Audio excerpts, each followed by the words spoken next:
Welcome है आप सबका इजी लर्निंग वीडियोस की एक और नई वीडियो में। आज जो टॉपिक मैं आपके लिए लेकर आई हूँ वो है एडवर्ब्स। ये जो वीडियो है एडवर्ब पे बेस्ड है, जिसमें आप अपनी एडवर्ब की नॉलेज को चेक कर सकते हैं। इसमें मैं आपको एक सेंटेंस दूंगी जिसमें आपको डिसाइड करना होगा कि कौन सा एडवर्ब सबसे ज़्यादा अप्रोप्रिएट होगा। अगर आप इस चैनल पर नए आए हैं तो इसे सब्सक्राइब करना बिल्कुल मत भूलिएगा और इस वीडियो को लाइक और शेयर ज़रूर कीजिएगा। तो चलिए बिना कोई देर के स्टार्ट करते हैं। सबसे पहले मैं आपको एडवर्ब्स बता दूँ कि ये होते क्या है। ये वो वर्ड्स होते हैं जो कि वो या फिर एडजेक्टिव या फिर दूसरे एडवर्ब की मीनिंग को मॉडिफाई करते हैं। जैसे मैं आपको एग्जांपल देती हूँ, he is a very intelligent boy. इसका मतलब क्या है कि वो बहुत इंटेलिजेंट लड़का है। तो यहाँ पर जो वेरी है वो एक एडवर्ब है, क्योंकि वो बता रहा है कि उसका जो इंटेलिजेंस है वो कितनी है, बहुत ज़्यादा है। तो यहाँ पर हमने एक एडजेक्टिव को मॉडिफाई किया, तो यहाँ पर जो वेरी हुआ वो एक एडवर्ब हुआ। अब मैं आपको सेंटेंसेस दूंगी, वहाँ पर आपको बताना होगा कि कौन सा एडवर्ब सबसे ज़्यादा ठीक होगा। तो पहला सेंटेंस आपकी स्क्रीन पर है, प्रिया विल कम डैश। यहाँ पर मैंने आपको एक हिंट दी है, जैसे कि यहाँ लिखा है कि आपको यहाँ पर एक एडवर्ब ऑफ टाइम बताना है। अगर आप सेंटेंस का मतलब समझ रहे हैं तो आप पहले टेंस पहचानिए। यहाँ पर विल है, इसका मतलब ये एक सिंपल फ्यूचर टेंस है। और जो सिंपल फ्यूचर टेंस में जो टुमारो है, विल को देख के आप क्या लगाएंगे, टुमारो, क्योंकि यहाँ पर हमें एक एडवर्ब ऑफ टाइम सिलेक्ट करना है। और जो टुमारो है वो बताता है कि काम जो है आने वाले कल में होगा। तो जो करेक्ट एडवर्ब होगा वो होगा यहाँ पर tomorrow. Priya will come tomorrow, Priya कल आएगी। Next, dash did your mother go, question mark. अब सबसे पहले आपको ये देखना है कि इस सेंटेंस, ये जो है ये एक इंटेरोगेटिव सेंटेंस है, इसमें एक क्वेश्चन पूछा जा रहा है। और यहाँ पर जो आपको एडवर्ब भरना है वो भरना है इंटेरोगेटिव एडवर्ब ऑफ प्लेस। एक ऐसा एडवर्ब जो कि कौन सा टाइप होना चाहिए उसका, एडवर्ब प्लेस, और इंटेरोगेटिव होना चाहिए। तो अगर आपका आंसर वेयर है तो आप बिल्कुल सही है। Where did your mother go, क्योंकि जो वेयर है ये एडवर्ब ऑफ प्लेस है, और क्योंकि ये क्वेश्चन मार्क है मतलब एक सवाल है, एक इंटरोगेटिव सेंटेंस, इसलिए सेंटेंस के शुरू में आएगा। तो जो आपका ग्रामेटिकली करेक्ट सेंटेंस होगा वो होगा, where did your mother go, कि तुम्हारी माँ कहाँ चली गई थी। Next, dash did she cry, question mark. अब ये भी एक इंटरोगेटिव सेंटेंस है, जहाँ पर आपको कौन सा एडवर्ब फिल करना है, इंटरोगेटिव एडवर्ब ऑफ रीजन। ऐसा एडवर्ब जो कि रीजन शो कर रहा है। तो मैंने जब एडवर्ब पे वीडियो बनाई थी वहाँ पर मैंने आपको बहुत सारे बताए थे, सारे टाइप्स बताए थे एडवर्ब्स के। तो एडवर्ब ऑफ रीजन में जो है वाई आता है, और क्योंकि ये एक सवाल पूछा जा रहा है इसलिए जो करेक्ट सेंटेंस होगा वो होगा, वाई डिड शी क्राई, कि वो क्यों रोई।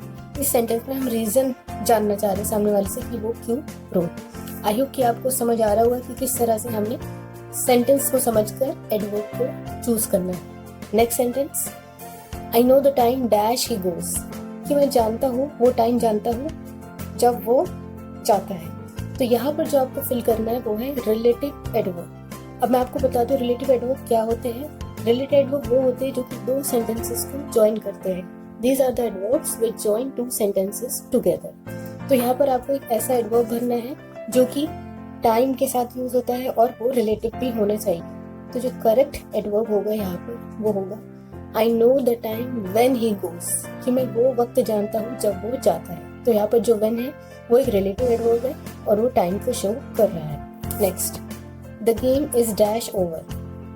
यहाँ पर आपको एक एडवर्ब ऑफ डिग्री फिल करना है। तो एडवर्ब ऑफ डिग्री क्या होते हैं, जो कि ये बताता है कि हाउ मच और इन व्हाट डिग्री और इन व्हाट एक्सटेंट किसी भी चीज़ की उस क्वालिटी को। तो आप बताइए कि यहाँ पर कौन सा एडवर्ब जो है वो करेक्ट होगा। तो अगर आपका आंसर ऑलमोस्ट है, आप बिल्कुल सही है। The game is almost over, कि गेम बस खत्म ही होने वाला है। हम डिग्री बता रहे हैं कि खेल कितना बाकी है।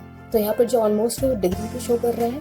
तो करेक्ट यहाँ पर एडवर्ब होगा almost. Next, dash did she clear her exams, question mark. ये एक इंटरोगेटिव सेंटेंस है और यहाँ पर आपको interrogative adverb of manner fill करना है। तो अगर आप सेंटेंस के मीनिंग को समझ रहे हैं तो हम ये बता रहे हैं कि उसने कैसे अपने एग्जाम्स क्लियर कर लिए। तो यहाँ पर मैनर है, कैसे। तो जो करेक्ट एडवर्ब है वो होगा how. How did she clear her exams.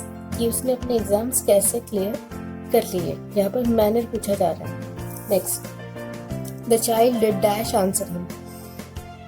इस सेंटेंस में आपको एडवर्ब ऑफ नेगेशन फिल करना है। एडवर्ब ऑफ नेगेशन में बता दूं जहाँ पर काम ना होने का पता चलता है, ना, नॉट, तो जो करेक्ट एडवर्ब होगा वो होगा not. The child did not answer him, बच्चे ने उसे जवाब नहीं दिया। एडवर्ब ऑफ नेगेशन में और क्या क्या आ सकता है, no, not, not at all. Next, dash does he come to meet you question mark. ये भी एक इंटरोगेटिव सेंटेंस है और यहाँ पर आपको क्या फिल करना है, इंटरोगेटिव एडवर्ब ऑफ नंबर या फिर फ्रीक्वेंसी। तो सेंटेंस पढ़ते ही हमें समझ आ रहा है कि सवाल क्या पूछा जा रहा है, वो कितनी बार तुमसे मिलने आता है। यानी कि हम क्या जानना चाह रहे हैं, एडवर्ब नंबर या फ्रीक्वेंसी, उसके आने की फ्रीक्वेंसी क्या है, नंबर क्या है। तो जो करेक्ट एडवर्ब होगा वो होगा how often does he come to meet you, कि वो कितनी बार तुमसे मिलने आता है। यहाँ पर जो ऑफन है वो फ्रीक्वेंसी को शो कर रहा है। Next, his father shouted dash. इस सेंटेंस में आपको एडवर्ब ऑफ मैनर फिल करना है। एडवर्ब ऑफ मैनर में बहुत सारे आते हैं, जैसे वेल, सैडली, सॉफ्टली, सडली, लेकिन यहाँ पे चिल्लाने की बात हो रही है, तो यहाँ पर जो एडवर्ब ऑफ मैनर आप फिल कर सकते हैं वो होगा badly. His father shouted badly, कि उसके जो फादर हैं वो बहुत बुरी तरह से चिल्ला। यहाँ पर आपको बैडली जो वर्ड है वो ये बता रहा है कि उसके फादर के चिल्लाने का तरीका क्या था, मैनर क्या था। तो करेक्ट जो मैनर एडवर्ब ऑफ मैनर होगा बैडली। और इस सेशन का जो लास्ट सेंटेंस है वो है she knows the reason dash he didn't come. यहाँ पर जो है आपको एक रिलेटिव एडवर्ब फिल करना है। रिलेटिव एडवर्ब, जैसे कि मैंने वीडियो के स्टार्टिंग में बताया था, रिलेटिव एडवर्ब वो होते हैं जो कि दो सेंटेंसेस को ज्वाइन करते हैं। तो यहाँ पे हम क्या बताना चाह रहे हैं कि वो जानती है रीजन उसके ना आने का। तो जहाँ पर भी रीजन वाला सेंस आए सेंटेंस में, तो आप कौन सा एडवर्ब यूज करेंगे, वो होगा आपका why. She knows the reason why he didn't come, वो वजह जानती है उसके ना आने की, कि वो क्यों नहीं आया।